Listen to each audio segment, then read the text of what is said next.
धोखाधड़ी की रिपोर्ट दर्ज हो गई है।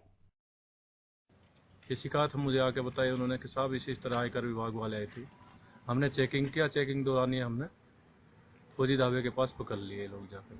क्या क्या निकला सर इनके पास? इनके पास कागज है, बस 10,000 रुपये बरामद कर लिए हमने।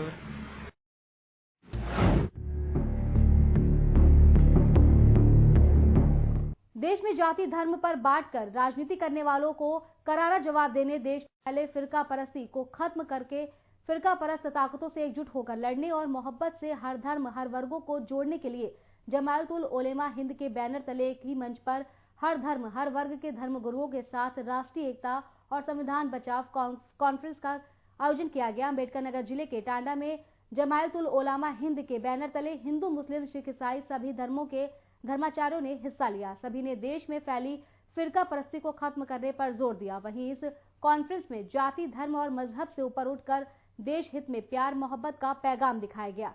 सभी का मानना है कि देश में राजनीतिक पार्टियां लोगों को जाति धर्म और वर्गों में बांटकर राजनीति कर रही हैं। धर्माचार्यों का मानना है कि ऐसे कॉन्फ्रेंस से फिराक परस्त ताकतों के मंसूबे नाकामयाब होते हैं। कॉन्फ्रेंस में जमायतुल उलेमा हिंद के राष्ट्रीय अध्यक्ष अरशद मदनी ने 3 तलाक मामले पर बीजेपी और आरएसएस का आड़े हाथों लेते कहा कि देश के संविधान में हर धर्म को अपने अंदाज में जीने की आजादी है। आपको बता दें कि कॉन्फ्रेंस में अयोध्या के महंत हरदयाल शास्त्री ने कहा कि हमारा देश धर्मनिरपेक्ष देश है और यहाँ शांति बनाए रखना सबसे बड़ी बात है। जुल्म कर रही हैं, हम उसके खिलाफ प्यार और मोहब्बत का पैगाम लेकर दुनिया के सामने जाएं और मुसलमान और हिंदू को ये बताएं कि हमारी पुरानी तारीख प्यार और मोहब्बत की तारीख थी। मुल्क और कौम उस वक्त तक फलाह व बहबूद को नहीं पा सकती जब तक हम उस पुरानी तारीख को दोबारा जिंदा न करें। यही पैगाम था, हम इसी पैगाम को लेकर के आए। हाँ, आने का मतलब है कि जो सियासी दल हम लोगों को आपस में नफरत का बीज जो बो रहे हैं उनको मिटाया जाए और ये अपनी राजनीतिक महत्वाकांक्षा के लिए आपस में ये लड़ा रहे हैं। मोहब्बत को आम करना, नफरत को खत्म करना, प्यार और मोहब्बत का बढ़ावा देना, यही कौमी एकजुटता का माहौल। फिलहाल खबरों में वक्त तो चला एक छोटे से ब्रेक का। आप कहीं मत जाएगा, हम होंगे जल्द हाजिर।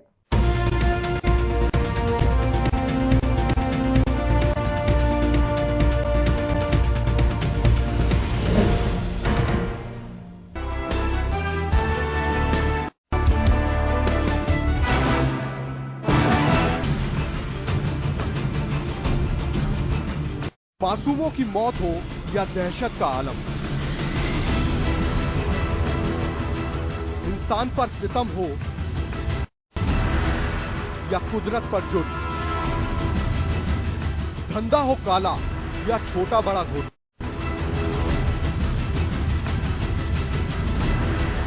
बेपर्दा होगा हर जराया। यह है इंडिया क्राइम के खिलाफ इस मुहिम में कामयाब हुए हम। अब न अपराध न अत्याचार सहेंगे, हर खबर पर नजर रखेंगे हम। अब हर अपराध के खिलाफ हम लड़ेंगे। देहरादून जल निगम के अधिकारी के बड़े भ्रष्टाचार को इंडिया क्राइम ने किया उजागर। जब हम जागेंगे तभी तो देश को हम जगा पाएंगे। इंडिया क्राइम ने किया पीलीभीत की कातिल डॉक्टर का पर्दाफाश। ऐसे ही तो हम क्राइम फ्री इंडिया बना पाएंगे।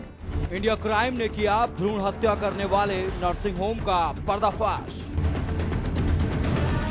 देश की आवाम ने अब ठाना है, लाश की आंखें गायब हुई, कहां हुई, कैसे हुई। सुबह जब परिजन आए उन्होंने देखा तो इसमें से दोनों आंख नदारत पाई गई। क्राइम फ्री इंडिया हमें मिलकर बनाना है।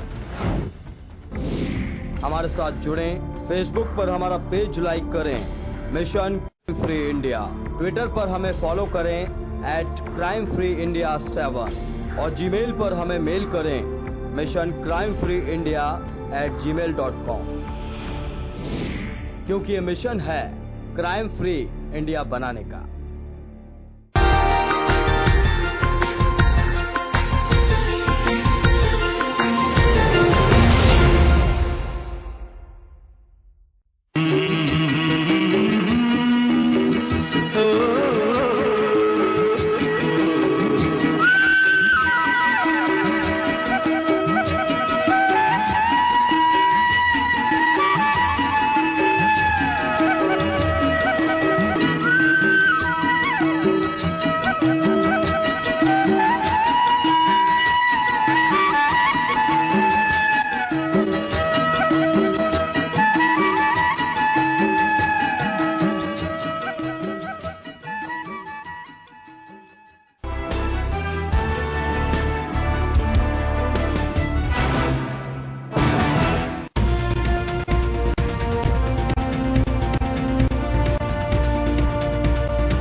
जहां मरीज की मौत के बाद उसे घर ले जाने के लिए एम्बुलेंस ड्राइवर से हुए विवाद में मरीज के अटेंडेंट ने न सिर्फ एम्बुलेंस ड्राइवर को बुरी तरह मारा पीटा बल्कि अस्पताल में भी तोड़फोड़ कर दी। जब दूसरे ड्राइवर ने अस्पताल से घर मरीज को पहुंचाया तो वहां भी ड्राइवर को मारा पीटा गया और उसकी एम्बुलेंस के शीशे तोड़ डाले। आपको बता दें कि मारपीट की ये सारी घटना सीसीटीवी कैमरे में कैद हो गई। ये पूरी घटना कानपुर के ग्वालटोली थाना क्षेत्र के लिनिनी अस्पताल में एक लड़की को अस्पताल लाया गया, जहां डॉक्टरों ने उसे मृत घोषित कर दिया। मरीज के अटेंडेंट ने शव को ले जाने के लिए एम्बुलेंस ड्राइवर सचिन से बात की। ड्राइवर ने शव ले जाने के लिए जब पैसे जमा करने के लिए कहा तो शव के साथ लोगों ने पैसा तो नहीं दिया बल्कि पैसा बाद में देने के लिए कहकर उससे जबरदस्ती करने लगे। लेकिन जब इस बात का ड्राइवर ने विरोध जताया तो उसे मारने पीटने लगे। किसी तरह अपनी जान बचाकर तुलसी अस्पताल के अंदर ड्राइवर छिप गया, लेकिन मृतका के परिजनों ने उसे अस्पताल के अंदर घुसकर मारा पीटा। गुंडई पर आमदा लोगों ने तुलसी अस्पताल के दरवाजे का शीशा तक तोड़ डाला। ड्राइवर के साथ हुई मारपीट और तुलसी अस्पताल में तोड़फोड़ के बाद लीलामणि अस्पताल के एम्बुलेंस इंचार्ज प्रभाकर राय ने भीड़ को शांत करने के लिए अपनी एक एम्बुलेंस ड्राइवर के साथ भेज दी। वहीं से पूरी घटना की जानकारी 100 नंबर पर दी गई। सूचना के बाद मौके पर पहुंची पुलिस सीसीटीवी फुटेज के आधार पर आरोपियों के खिलाफ कार्यवाही की बात कर रही है। सामने लीलामणि में पेशेंट आया, 14 से 15 साल की लड़की, बाइक से लेके आया। उसके बाद वो पेशेंट एक्सपायर था। उसके बाद उन्होंने बोला कि एम्बुलेंस नहीं है मेरे पास। उन्होंने मेरी एम्बुलेंस तय करी। मैंने कहा पेमेंट के लिए, उन्होंने बोला घर पहुंच के देंगे। उन्होंने कहा चलो वहां पहुंच के देंगे। हमने कहा चलो ठीक भैया यहीं जमा कर दूं। उसके बाद उन्होंने मेरे साथ मारपीट करना चालू कर दिया। मैं भागा। मेरा मोबाइल, पैसे जो थे वो मेरा गिर गया या छीन लिया, मुझे नहीं मालूम। उसके बाद यहाँ पे तुलसी हॉस्पिटल में तोड़फोड़ करी। मैंने 100 नंबर डायल किया। यहाँ से दूसरी एम्बुलेंस लीलामणि की गई, उसमें उन्होंने तोड़फोड़ करी। उसको मारा पीटा, ड्राइवर को, उसके शीशे तोड़ दिए। यहाँ मेरी गाड़ी के शीशे तोड़ दिए। हमको मारा, वहाँ मेरे पैसे छीने, ड्राइवर को मारा पीटा है।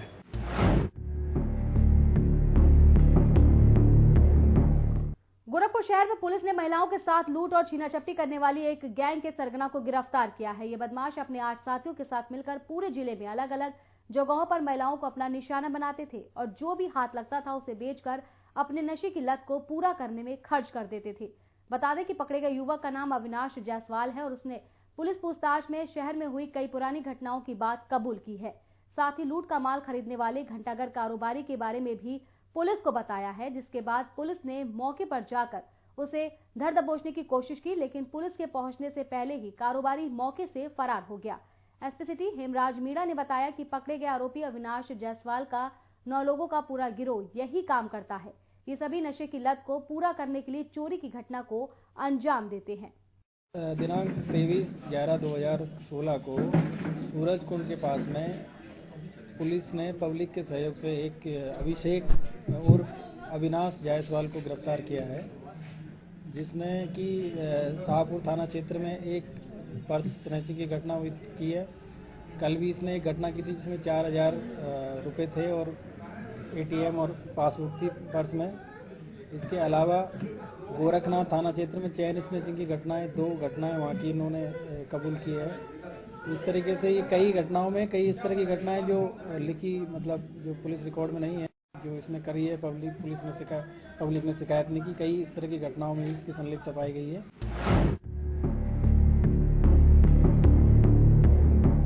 रुक करते अगली खबर की ओर। सपा पार्टी के मंत्रियों पर समय समय पर लोगों के साथ मारपीट करने और धमकाने के आरोप लगते ही रहते हैं, जिन पर सपा द्वारा कार्यवाही भी की जाती है, लेकिन उसके बाद भी सपा के दबंग नेता सुधरने का नाम नहीं ले रहे। ताजा मामला मेरठ से सामने आया है, जहां सपा के दर्जा प्राप्त राज्य मंत्री मुकेश सिद्धार्थ पर छात्रों के साथ गाली गलौज और गनर पर मारपीट करने का आरोप लगा है। ऐसे गुस्साए छात्रों ने शिवाजी रोड को जाम कर घंटों हंगामा काटा। दरअसल मेरठ के थाना सिविल लाइन शिवाजी रोड पर NAS कॉलेज में छात्र संघ चुनाव चल रहा है। छात्रों का आरोप है कि जब वो चुनाव के लिहाज से कॉलेज के सामने खड़े हुए थे, तभी सपा के मंत्री मुकेश सिद्धार्थ का काफिला हूटर बजाता आया और छात्रों की गाड़ी में बार बार टक्कर मारी गई। जब छात्रों ने इसका विरोध किया तो के गनर ने छात्रों की पिटाई कर दी। साथ ही मंत्री ने भी गाली गलौज की। के लोग छात्रों की गाड़ी की चाबी निकाल कर ले गए। छात्रों ने रोड जाम करते हुए मांग की है कि जब तक मंत्री के खिलाफ मुकदमा दर्ज नहीं होगा तब तक वो जाम को नहीं खोलेंगे। साथ ही छात्रों ने मांग की कि मंत्री उनसे मौके पर आकर माफी मांगे और सूचना पर मौके पर पहुंची पुलिस ने किसी प्रकार से छात्रों को शांत करवाया और इस जाम को खुलवाया गया है। एनएस कॉलेज में हम छात्र संघ जितने भी प्रत्याशी सबकी मीटिंग थी। मीटिंग में अनमोल होने इधर आए थे। जैसे हमारी मीटिंग में इधर आए तो मुकेश सिद्धार्थ का पूरा काफिला जा रहा था, वही करता पूरे काफिले के साथ थे। तो हमारी कार जैसे इधर से मुड़ी तो उन्होंने 2 टक्कर मारी और गाली गलौज हुई। गाली गलौज होने के बाद में उनके पुलिस वाले भी उतरे साथ में, गाड़ी की चाबी निकाल ली गई। गाड़ी चाबी निकालने के बाद में हमारे ऊपर हाथ छोड़ा गया और अपनी सरकार की पूरी दबंगाई दिखाई गई।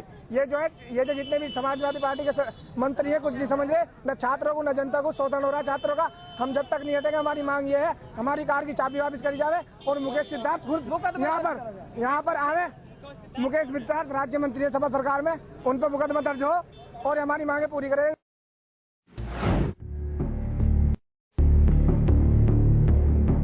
संभल के जनपद के गांव उधरनपुर के किसान एक एक दाने को हो रहे हैं मोहताज। जी हां, यहां पर पिछले साल से चकबंदी की प्रक्रिया चल रही है, लेकिन चकबंदी अधिकारी अपनी मनमानी करने से बाज नहीं आ रहे हैं।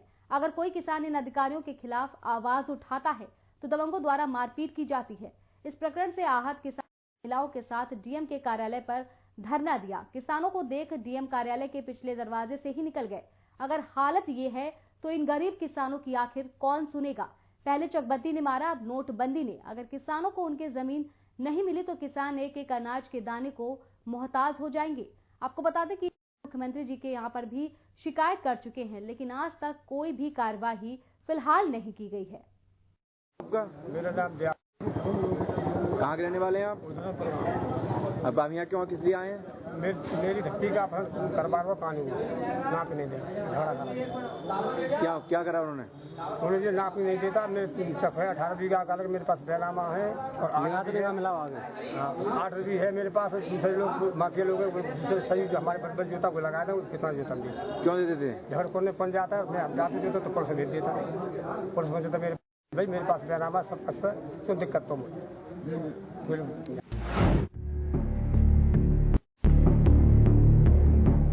नोटबंदी से मचे हाहाकार में जनता पिसकर रह गई है। हर दिन कुछ न कुछ हादसा हो रहा है। आपको बता दें कि ताजा मामला मेरठ के थाना कोतवाली क्षेत्र गोला कुआं स्थित एसबीआई ब्रांच का है, जहां पैसा लेने के लिए गई बैंक की लाइन में लगी 8 महीने से पति महिला को धक्का देकर नाले में गिरा दिया गया। महिला को नाले में धक्का देकर गिराने का आरोप किसी और पर नहीं बल्कि बैंक पर ही सुरक्षा में लगी महिला सिपाही पर लगा है। पीड़ित महिला को नाले में गिरा देख वहीं पुरुष सिपाही ने महिला को निकालकर उसकी जान बचाई। महिला को उपचार के लिए जिला अस्पताल में भर्ती कराया गया, जहां उसको प्राथमिक उपचार देने के बाद छुट्टी दे दी गई। महिला अब इंसाफ की मांग कर रही है, लेकिन इस मामले में आरोपी महिला सिपाही पर कोई कार्यवाही तो दूर की बात है, फिलहाल अधिकारी इस मामले में बोलने के लिए भी तैयार नहीं है। लेकिन सवाल यही है कि नोटबंदी के बाद आम जनता ही आखिर रही है। जनता की आखिर क्या गलती है? उससे बड़ा सवाल पुलिस पर उठ रहा है, जो यूपी भर में जनता पर लाठियां पटक रहा है। हम बैंक में पैसे बदलने गए थे तो जमा करने, वहाँ से मैं लाइन में लगी हुई थी। मैं अंदर जाने को कह रही थी, मैं सबसे आ गई थी। अब 2 पुलिस वाले आई हुए, आके उन्होंने एकदम से उनका चलो पीछे जाओ सबको भगाने लगी। मैं कहने लगी मैं तो सबके साथ आ गया हूँ, मेरा नंबर है। तो उन्होंने कुछ नहीं सुना, बस एकदम से उन्होंने धक्का दिया उन्होंने मुझे, और मुझे नाले में धक्का दे दिया एकदम से और रहपट मारा मेरे।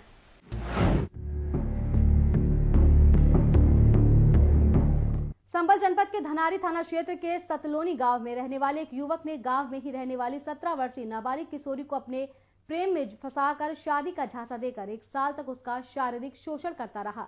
आपको बता दें कि इस बात का परिजनों को तब पता चला जब किशोरी गर्भवती हुई। हालांकि जब किशोरी के परिजनों ने युवक के परिजनों से दोनों की शादी की बात कही तो युवक के परिजनों ने शादी से साफ इनकार कर दिया और आरोपी युवक को घर से भगा दिया, जिसके बाद किशोरी के परिजनों ने धनारी थाने में तहरीर दी है, जिसके बाद आरोपी युवक के खिलाफ दुष्कर्म का ये मामला दर्ज किया गया है। किशोरी को मेडिकल के लिए चंदौसी के सीएचसी भेजा गया है, जहां पुलिस मामले की जांच में जुटी हुई है। धनारी थाना अंतर्गत सतरौली ग्राम में एक नवयुवती लड़की के साथ एक लड़के का प्रेम संबंध विगत सालों से चल रहा था।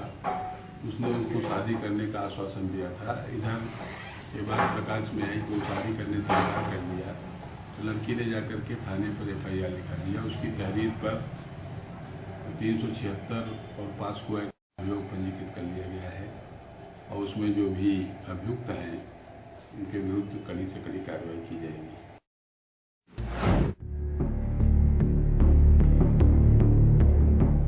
रुक करेंगे अगली खबर की कानपुर से है, जहां देर रात एक नर्सिंग होम में आग लगने से हड़कंप मच गया। शहर के सिविल लाइंस इलाके में बने तुलसी अस्पताल में अचानक अस्पताल में आग लग गई। ये ग्राउंड फ्लोर में बने स्टोर रूम में आग लगी थी। आग के धुएं ने कुछ ही देर में पूरे अस्पताल के मरीजों में हड़कंप मचा दिया। आग की सूचना पर हालांकि तुरंत फायर विभाग की 3 गाड़ियां मौके पर पहुंची और आग बुझाने में जुट गई। ये तो अच्छा हुआ कि तुलसी अस्पताल के साथ लीलामणि अस्पताल था, इसलिए सभी मरीजों को तुरंत लीलामणि अस्पताल में शिफ्ट कर दिया गया। वहीं फायर अधिकारियों ने बताया कि आग शॉर्ट सर्किट से लगी है, बाकी जांच के बाद ही पता चल सकेगा। तुलसी हॉस्पिटल में इनका जो रिसेप्शन है स्टोर रूम, उसी में रिकॉर्ड में शॉर्ट सर्किट से आग लग गई थी, जिसे अब पूर्ण रूप से बुझा लिया गया है। किसी तरह कोई जीवहानि नहीं है, नहीं कैजुअलिटी कोई नहीं है। गाड़ियां फायर ब्रिगेड 3 आ गई थी कर्नलगंज की और सभी को बाहर आईसीयू से निकाल कर शिफ्ट कर दिया गया है न्यू लीलामणि हॉस्पिटल में सामने वाले में। कोई किसी तरह कोई जीवहानि नहीं है और आग लगभग पूर्ण रूप से बुझा ली गई है। और इसी के साथ फिलहाल इस बुलेटिन में मेरे साथ बस इतना ही। मुझे दीजिए इजाजत।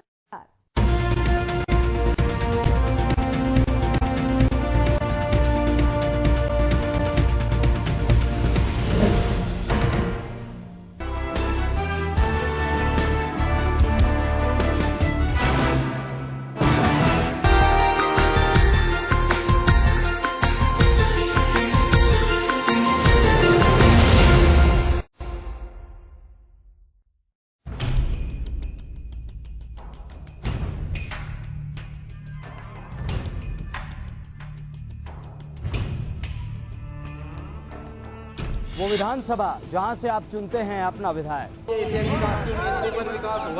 वो विधानसभा जो बताती है आपके घर का पता,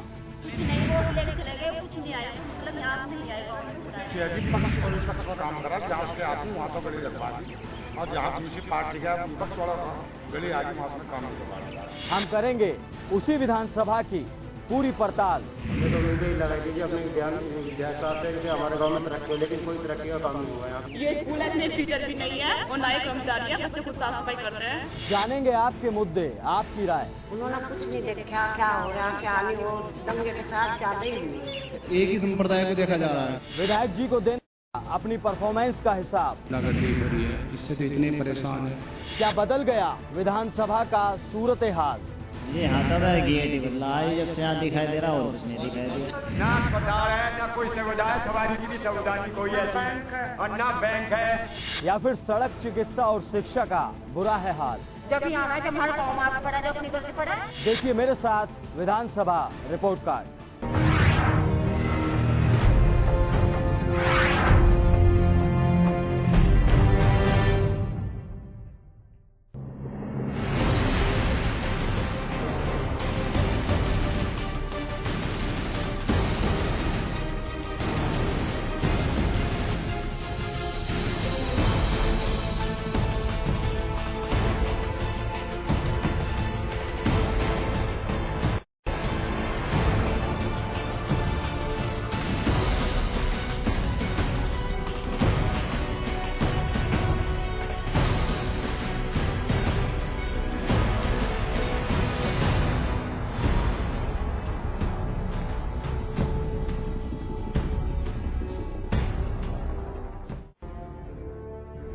अब होगी सत्याग्रह की बात।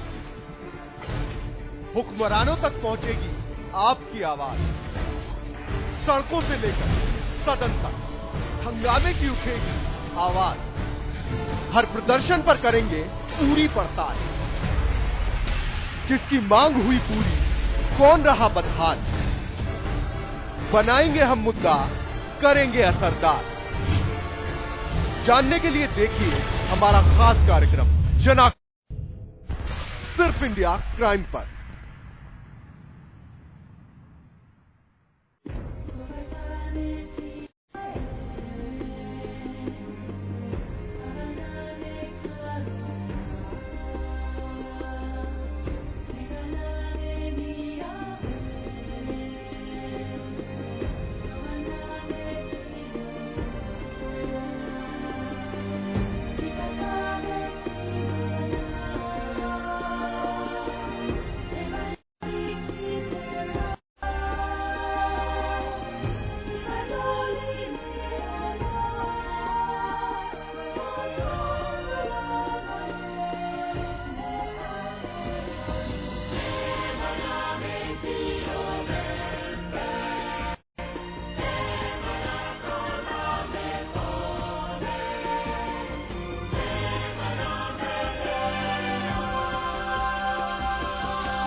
अपराध की दुनिया की हर खबर पर होगी नजर।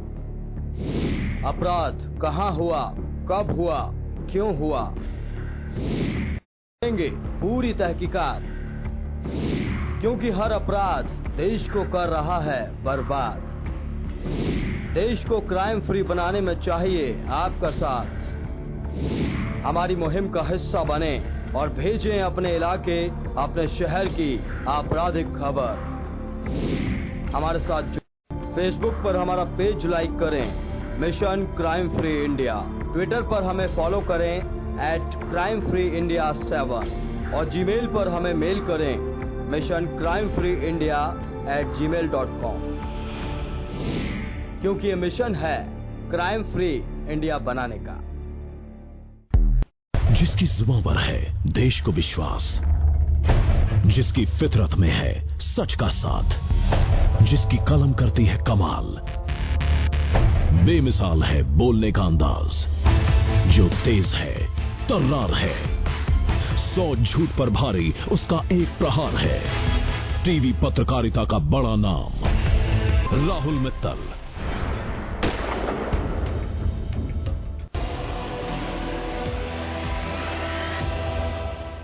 स्वागत है आपका इंडिया क्राइम में। मैं हूं आपके साथ लक्ष्मी शर्मा। खबरों में आगे बढ़ेंगे, लेकिन उससे पहले हेडलाइंस।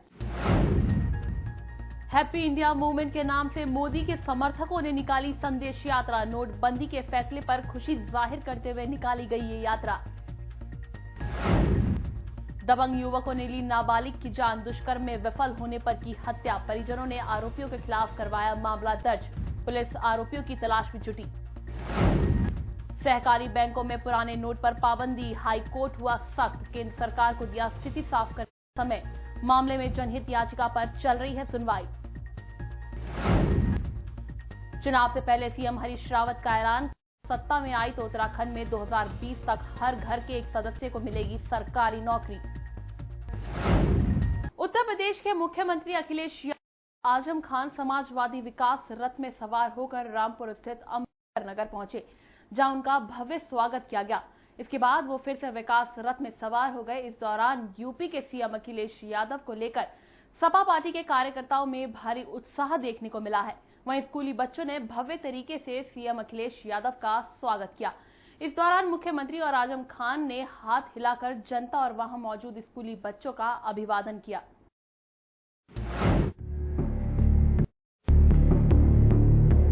प्रधानमंत्री नरेंद्र मोदी द्वारा नोटबंदी को लेकर उठाए गए कदम पर खुशी जाहिर करते हुए उनके संसदीय क्षेत्र वाराणसी में नरेंद्र मोदी के समर्थकों ने हैप्पी इंडिया मूवमेंट यात्रा निकाली।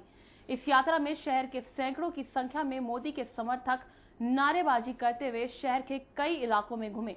वहीं इस यात्रा में झांकी के रूप में भारत माता की वेशभूषा में लड़की को रथ पर बिठाकर भ्रमण कराया गया। इस दौरान पीएम मोदी के समर्थन में हाथों में तख्तियां लेकर लोगों को ये संदेश देने का प्रयास किया कि प्रधानमंत्री के इस प्रयास से काले धन पर रोक लगेगी। समर्थकों का कहना था कि इस रैली के माध्यम से हम पीएम को संदेश देना चाहते हैं कि पीएम के सम्मान में काशी की जनता मैदान में है। इस रैली की शुरुआत बीएचयू गेट स्थित मालवीय जी की मूर्ति पर माल्यार्पण से शुरू होकर शहर के विभिन्न रास्तों से होते हुए स्वामी विवेकानंद जी की मूर्ति पर माल्यार्पण के उपरांत समाप्त हो गई। काशी की जनता आज मैदान में आई है और हम सब ये संदेश देना चाहते हैं माननीय प्रधानमंत्री जी को कि पूरा देश, पूरी काशी आपके साथ है। आप जरा सा भी विचलित न हो और अपने पूरे गंभीरता से इम्प्लीमेंट करें। जय हिंद।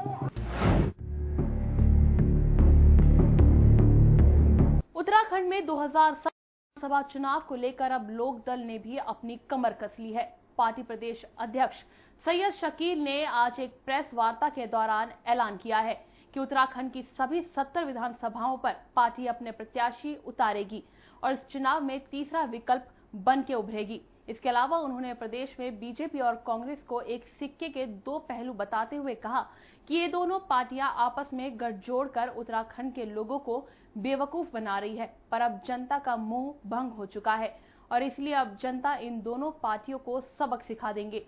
वहीं उन्होंने नोटबंदी को लेकर भी केंद्र सरकार पर निशाना साधते हुए कहा कि सरकार के बेतुके फैसले से देश की जनता भूख मरने की कगार पर आ गई है।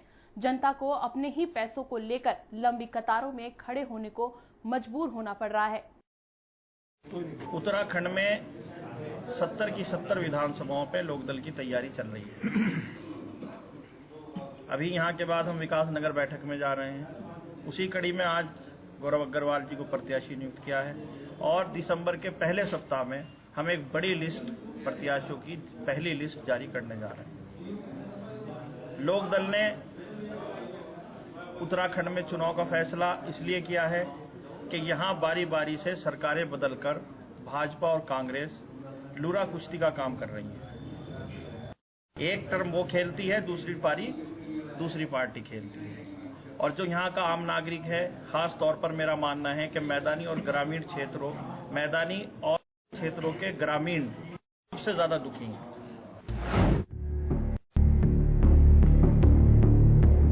बसपा के प्रदेश अध्यक्ष राम अचल राजभर ने लार कस्बे में एक विशाल जनसभा को संबोधित किया और पत्रकारों से बात करते हुए कहा कि कानून के हाथ बड़े लंबे होते हैं। सत्यता के आधार पर सीबीआई ने अमनमणि त्रिपाठी को गिरफ्तार किया है। अब परिवार वालों को पूरा न्याय मिलेगा। एक सवाल के जवाब में बीएसपी प्रदेश अध्यक्ष ने कहा कि अमनमणि त्रिपाठी का समाजवादी पार्टी से कटना चाहिए। उन्हें चुनाव लड़ने का कोई हक नहीं है।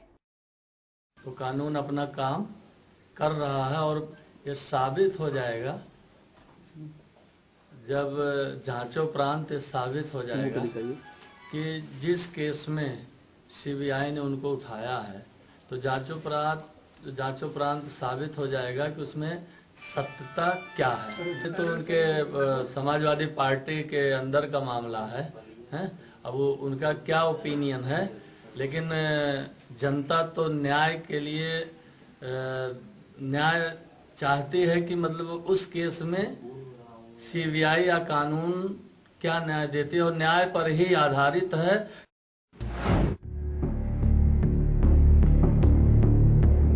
और अब खबर आगरा से है, जहां केंद्र सरकार के साथ साथ अब राज्य सरकारें भी ग्रामीण क्षेत्रों में लोगों को सरकारी अस्पतालों में मुफ्त इलाज के लिए प्रयास कर रही है। लेकिन इसके बावजूद भी अस्पताल में तैनात कर्मचारी योजनाओं की धज्जियां उड़ा रहे हैं।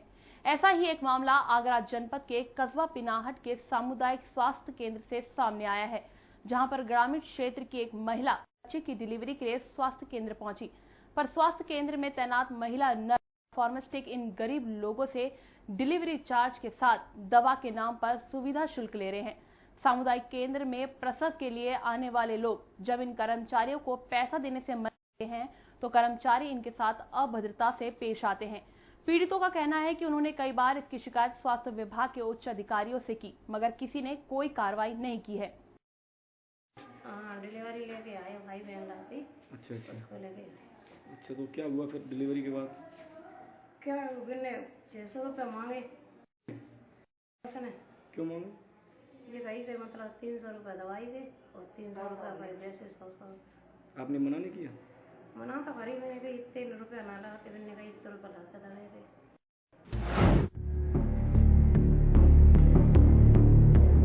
और खबरों में अब आगे बढ़ते हैं। टिहरी जिला ने हाईकोर्ट गढ़वाल के नरेंद्र नगर ने वीकेज प्रोजेक्ट प्राइवेट लिमिटेड की ओर से पेड़ों के काटने पर रोक लगा दी है। ने वीकेजे प्रोजेक्ट प्राइवेट लिमिटेड को नोटिस